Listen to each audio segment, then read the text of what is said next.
நாணயம் வெளியிட்டு முடிச்சாச்சுன்னு அடுத்த நாணயம் நாளைக்கு வெளியிட்டுருவாங்க. எந்த பங்காளிகளோடும் போக போறது இல்ல. கூட்டாட்சி நம்ம சொல்லியாச்சு. அதனால பங்காளி என்று சொல்வதை விட எங்க கூட்டணி மாமன் மச்சான் கூட்டணி. ஐயோ தலைவா,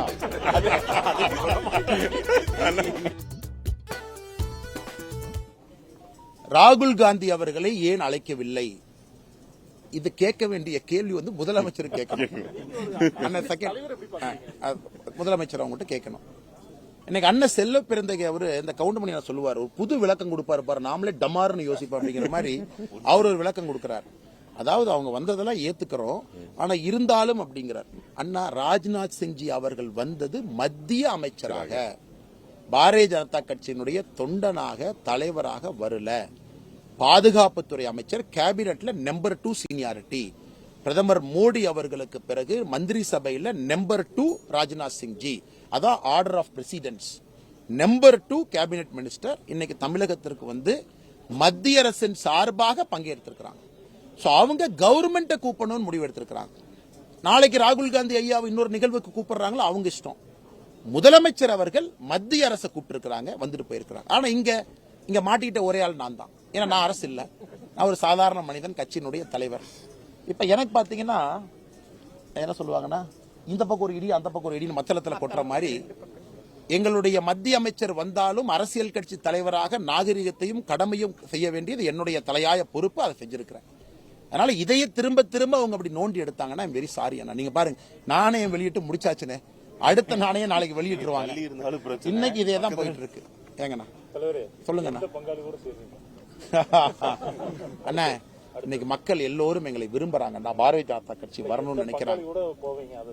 எந்த பங்காளிகளோடும் போக போறது இல்ல. நீங்க பாத்துருக்கீங்க, பாரதிய ஜனதா கட்சி 2024 அற்புதமான கூட்டணி மக்கள் முன்னாடி நிக்கிறாங்க.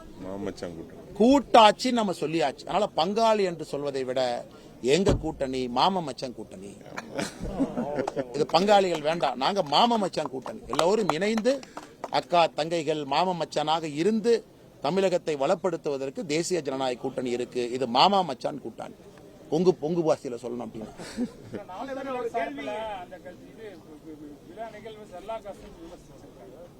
அவங்களுடைய கருத்துங்க. அண்ணன் சீமான் அவர்கள் தலைவர்களுடைய கருத்து, எல்லோருக்கும் ஒரு கருத்து இருக்கு. அண்ணன் சொன்ன கருத்து தப்புன்னு எப்படி நான் சொல்லுவேன்? அவங்களுடைய கருத்தை அவங்க சொல்லியிருக்கிறாங்க.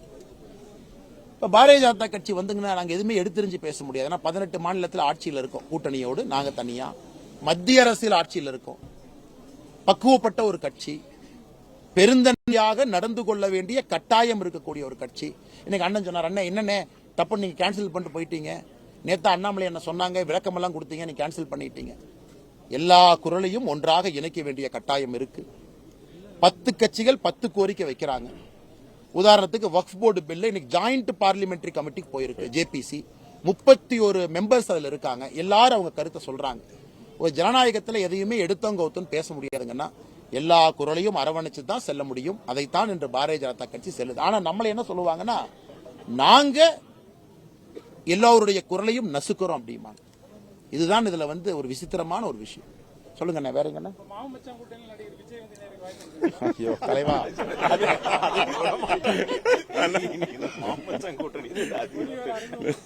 அண்ணே மாமன் மச்சான் கூட்டணினா வேற்றுமையில் ஒற்றுமை. என்ன ஜாதி கிடையாது, மதம் கிடையாது, இனம் கிடையாது. அதான மாமன் மச்சானுக்கான அர்த்தம். பங்காளினா ஒரே இனமா? மாமன் மச்சானா யாரு வேணாலும் இருக்கலாம். இஸ்லாமியர் நான் மாமன் தான் சொல்றேன். அரவக்குறிச்சியில் நான் பல பேர்த்த மாமன் தானே சொல்றேன். கொங்கு நாடு தான் நம்ம இஸ்லாமிய சகோதரர்கள் நாங்க மாமன் தான் சொல்றோம். அதனால அந்த மாமன் மச்சான் கூட்டணிக்கு எல்லாருமே வரலாம். பங்காளிகள்னா நான் தான் அப்படிம்பாங்க. மாமன் மச்சான் தானே எல்லோருமே. அதனால என்டிஏ கூட்டணி மாமன் மச்சான் கூட்டணி எல்லோரும் வாங்க. அதான் நாங்க சொல்றோம். ஆனா எல்லாரும் மாமன் மச்சான் தான். அவங்களுக்கு டவுட் இருக்கு.